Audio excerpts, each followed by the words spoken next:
What's up, you guys? Welcome back to my channel. Thank you guys so much for tuning back in. Today we are going to talk about the barbell hip thrusts.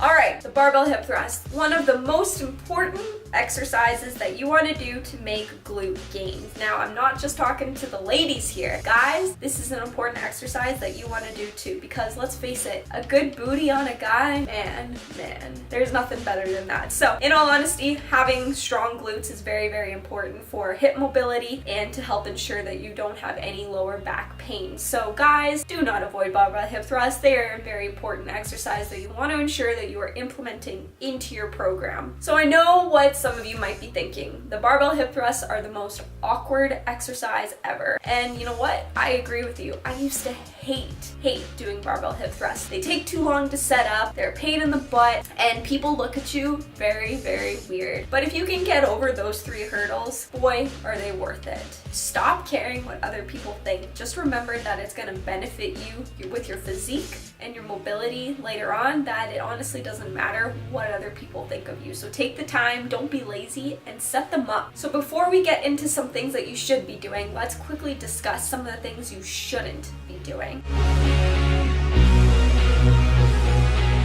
The number one mistake that I still see when people are doing this exercise is they jerk their head back when they're thrusting up. By jerking your head back and not looking forward, you are actually breaking spine neutrality. So what does this mean? This means that your back is no longer straight. You no longer have a straight lumbar. You are likely going to lose activation in your glutes, and you can also increase your risk of injury in your lower back. So by jerking your head back like this, it is not an optimal way to do it. So you want to make sure that you are looking forward. So keep your chin tucked when you're at the top, and make sure that you stop when you are in a complete straight line and you're not hyperextending that lower back. Another mistake that I see people do is when people feel the activation in their hamstrings. So when you do feel them in your hamstrings and not in your glutes, this typically means that your setup is incorrect. So typically when this happens, you are not pushing the floor away from you and squeezing at the top. If you struggle to feel activation in your glutes, which most people do, especially if you don't train them a whole lot, I recommend just pausing for a couple seconds at the top and just really focusing on squeezing. So pause for about 2 to 3 seconds. Yes, you might have to decrease your load just a little bit, but this is really gonna help you make that mind-muscle connection, which is very important when you're trying to grow your glutes. Another way that you can do this is by touching the area before you thrust up into the air. So yes, you wanna have your hands there to brace it, but take a moment to just kind of tap your glutes, and that'll kind of trigger to make sure that you're making that mind muscle connection, so you're actually feeling it in your glutes. Yeah, you'll feel it a little bit in your hamstrings, especially if you don't train your glutes a whole lot, but essentially you should be feeling this primarily in your glutes.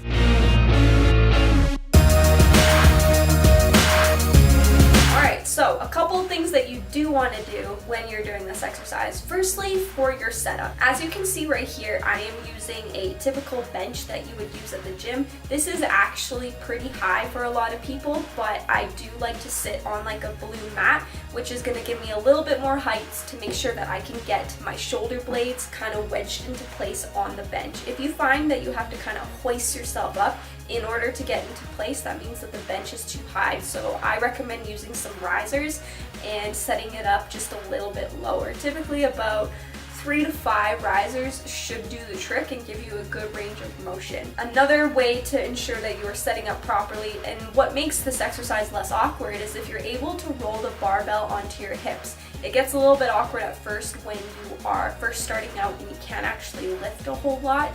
So if you have Olympic weights where the 10-pound plates on each side has a good amount of height, then I recommend using that, so that way you can roll the barbell onto your hips. But if you're at a place where you can't use that yet, then maybe try putting the barbell onto some risers so you get a good height so that you can actually roll the barbell comfortably onto your hips and you're not worrying about having to lift them up and off your hips. Another thing you want to do is make sure that you wrap the barbell in the middle, so when you roll it onto your hips, you're not bruising the area. I typically like to use a neck pad that you use when you squat. Make sure that it is a thicker one. If your gym has those little thin ones like they do at Good Life, then those aren't going to do the trick. I recommend using a yoga mat as well. So putting that little pad on there and then wrapping the yoga mat on there should give you enough cushion so you're not bruising your hips, because it can get a little bit uncomfortable if you're using just the barbell. I definitely don't recommend that. So make sure that you are protecting your hips. Once you have kind of wedged yourself into place before you actually thrust up into the air, we've talked about this before, where you brace your abdominal wall.